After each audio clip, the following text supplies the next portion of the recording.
trás de um único assassino tinha algo muito mais sombrio. E eu vou dividir esse caso em 2 capítulos. Então, essa semana é o primeiro, semana que vem eu posto o segundo. Daria para contar tudo em um vídeo só? Daria, mas iria ficar muito longo. E eu acho que os vídeos curtos, por enquanto, funcionam melhor do que vídeos muito longos, porque eu acredito que eu não alcancei esse patamar no coração de vocês, ao ponto de vocês ficarem aqui 10, 20, 30, 1 hora de vídeo. Futuramente, em breve, se Deus quiser, isso vai acontecer, mas por enquanto não funciona. Então eu vou postar dessa maneira, mas eu quero que vocês assistam os 2 vídeos, porque todos estão cheios de informações muito importantes para que vocês entendam todo esse caso.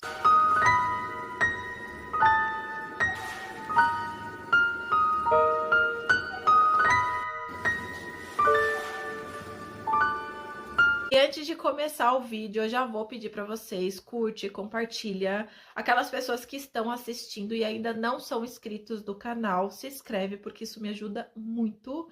E agora sim, a gente pode começar o caso do filho de Sam. E essa história não é só de um serial killer, mas sim sobre um jornalista, o Maury Terry, que ele se recusou a acreditar na verdade oficial. E ele começou a sua carreira como jornalista em 1968. Ele era detalhista, obcecado por padrões e nada preparou ele para o caso que consumiria sua vida. Isso porque quando o assassino foi preso, o mundo seguiu a sua vida, mas o Maury não. Nova York, 1976, uma cidade em crise, prestes a mergulhar no medo. 29 de julho de 1976, o primeiro ataque. A dona de 18 anos estava na frente da sua casa, dentro do carro, quando de repente um homem se aproxima, 2 tiros atravessam o vidro, a dona morre na hora, sem aviso e sem nenhum motivo. 23 de 10 de 1976, o segundo ataque. O Cal Denaro com a Rosemary estavam dentro do carro estacionado, quando de repente um tiro explode os vidros do carro. O Cal leva um tiro na cabeça, mas ele sobrevive. Novembro de 1976, e o terceiro ataque. A dona Demasi e a Joanne Lomino estavam na frente da casa delas conversando, quando um homem se aproxima, conversa com elas, ele atira, a Joanne fica paralítica, a dona sobrevive, mas pela primeira vez esse caso tem um rosto. Dia 30 de 1 de 1977, o quarto ataque. A Christine estava dentro do seu carro, um único disparo e ela morre. 8 de 3 de 1977, o quinto ataque. A Christine voltava para sua casa quando ela leva um tiro e ela cai na calçada morta. E a perícia revelou que todos os ataques teriam sido feitos com uma única arma e era um revólver calibre 44. Então é nesse momento que surge o nome O Assassino do Calibre 44. Dia 17 de 4 de 1977, o sexto ataque. A Valentina e o Alexander estavam dentro do carro quando são atingidos por 3 tiros, ambos morrem, mas dessa vez algo muda, o assassino deixa uma carta. E a carta começa dizendo: eu estou profundamente magoado por você me chamar de odiador de mulheres, e eu não sou, mas eu sou sim um monstro. Eu sou filho de Sam, e meu pai Sam fica bêbado, ele é cruel e ele bate na família, ele me manda sair e matar, e o sangue delas é vida para mim. E eu não quero mais matar, mas eu devo obedecer o meu pai e eu voltarei. O caso muda completamente e agora não é só violência, mas sim um terror psicológico. E o Jimmy, que era um jornalista relevante na época, ele também estava cobrindo o caso e ele recebe uma carta do assassino e ele decide publicar no jornal. E ela começa dizendo: olá dos esgotos de Nova York, Não pense que eu parei, eu ainda estou aqui e eu voltarei no meu próximo trabalho. E ele se apelida com alguns nomes, como o Duque da Morte, Rei Diabólico e John Wittis. E ele provoca, ele zomba e ele mostra que ele está matando e ele vai continuar matando. Então toda a Nova York entra em um caos completo, em um pânico. As pessoas decidem que não vão sair à noite sozinhas. Algumas mulheres começam a prender os seus cabelos, a usar bonés, para que ele pense que elas são homens e não mulheres, porque naquele momento todas as pessoas diziam que o foco eram mulheres de cabelos longos e escuros, então elas começam a mudar o seu padrão para despistar o assassino. Dia 31/7 de 1977 acontece o 7º ataque. A Stacy Moscovitch com o Robert Violante dentro do carro. Disparos acontecem, a Stacy morre, o Robert sobrevive, mas ele fica cego e dessa vez tem testemunhas.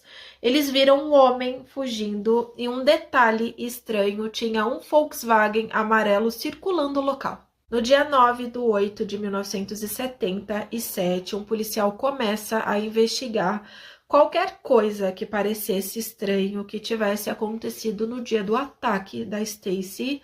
Então ele chega até uma multa no nome do David Berkowitz. Ele liga para o departamento de trânsito e a atendente era a vizinha do David e conhecia ele. E ela conta uma história estranha para o investigador de que o David teria atirado no cachorro do seu vizinho e o nome do vizinho era Sam. E bastou ela falar o nome Sam para o investigador conseguir ligar o David Berkowitz aos assassinatos, porque na carta, quando ele escreveu para o policial e quando ele escreveu para o Jimmy, ele se nomeava como o filho de Sam. Então, nesse momento, o policial tem absoluta certeza de que ele conseguiu encontrar o assassino. Então, eles vão até lá, eles encontram o carro do David sem nenhum mandado de busca, eles abrem o carro, eles investigam, eles encontram armas e uma carta que seria do filho de Sam. Mas como eu falei, não tinha mandado de busca, então isso vai ser um ponto importante para o futuro do caso. Quando o David sai do seu apartamento para entrar no carro, os policiais estavam esperando por ele e eles perguntam: você é o David Berkowitz? E ele responde: não, eu sou o filho de Sandy, vocês finalmente me pegaram. Caso encerrado para os nova-iorquinos e para os policiais, menos para o Murray. Isso porque para o Murray existiam várias coisas que não batiam, como retratos falados que não se pareciam nada com David, pessoas que viram suspeitos em lugares diferentes, mas em horários muito parecidos. Então ele começa a sua investigação por conta própria. Então o nome começa a surgir e era o John Carr, o filho do Sam. Sam, que era o dono do labrador preto que o David Berkowitz teria atirado. E ele começa a procurar na lista telefônica pelo nome da família para que ele conseguisse conversar com eles e saber o que teria acontecido naquele dia.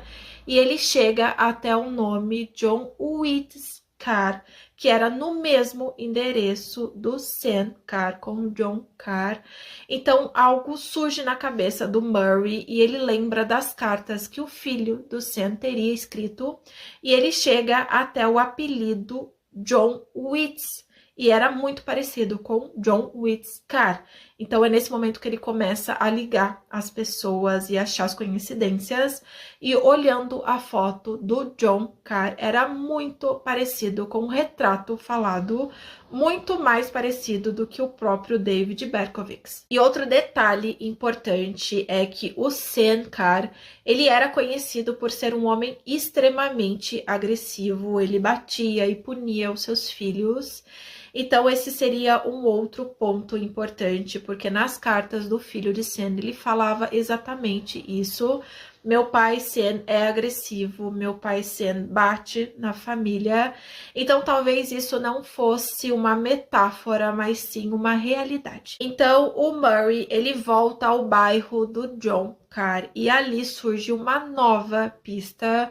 Um adolescente leva o Murray por um caminho que ficava atrás da casa dele e do David, porque eles eram vizinhos. Então esse garoto leva ele para um caminho muito estranho, onde ele consegue capturar novas provas. E o caminho que levava até o parque era um sistema de aquedutos que existia há mais de 100 anos, que ligava toda a cidade e que dava nesse parque que ficava completamente isolado e escondido. E esse adolescente contou que durante a noite algumas pessoas se reuniam lá e era uma seita ocultista e eles usavam capas pretas e cinzas e que eles sacrificavam animais, principalmente cachorros da raça pastor alemão, e que tinha símbolos ocultistas pintados na parede com sangue. E o adolescente contou que as pessoas que se reuniam lá se denominavam como as crianças. Então Murray volta para as cartas do filho de Sen e lá tinham diversas referências ao ocultismo, como a palavra Beelzebub, Senhor das Moscas, eu voltarei, e tinha um símbolo pintado nas cartas do filho de Sen que era de um talismã ocultista do século XIX, com duas palavras escritas, e era Amazaraki e Berkayal, que de trás para frente lembrava Sen Carr. Então era outro ponto que ligava os dois ao caso. E outro ponto importante era que o caminho que levava do bairro do David e do John até o parque se chamava o Caminho do Esgoto. E também, relendo a carta que o jornalista recebeu do filho de Sen, ela se inicia como Olá dos Esgotos, e também não parecia uma coincidência, ele poderia estar falando exatamente do local onde ele estava escrevendo essa carta.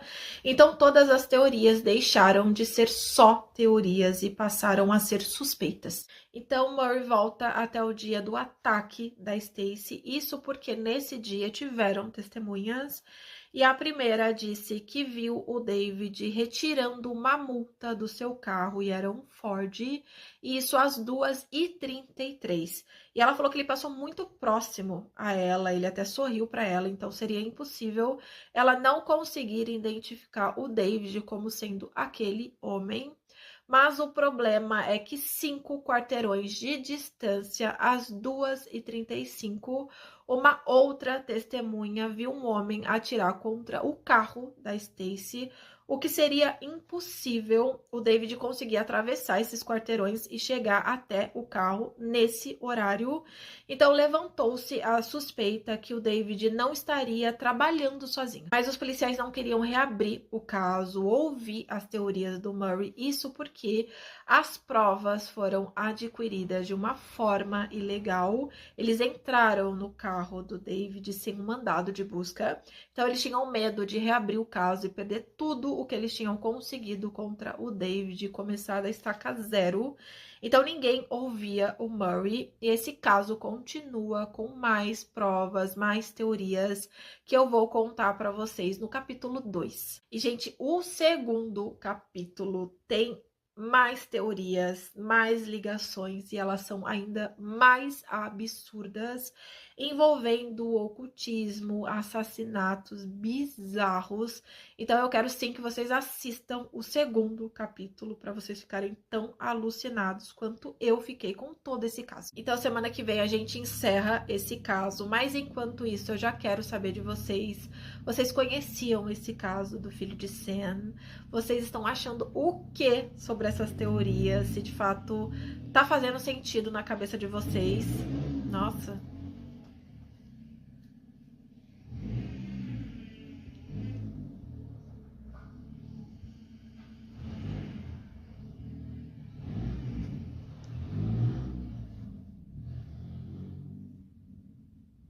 Lembrando que é só parar, tá? É uma reta, estacionou, acabou. Enfim. E vocês vão notar que acho que deu uma movimentada ao longo do vídeo, porque a bateria do meu celular acabou.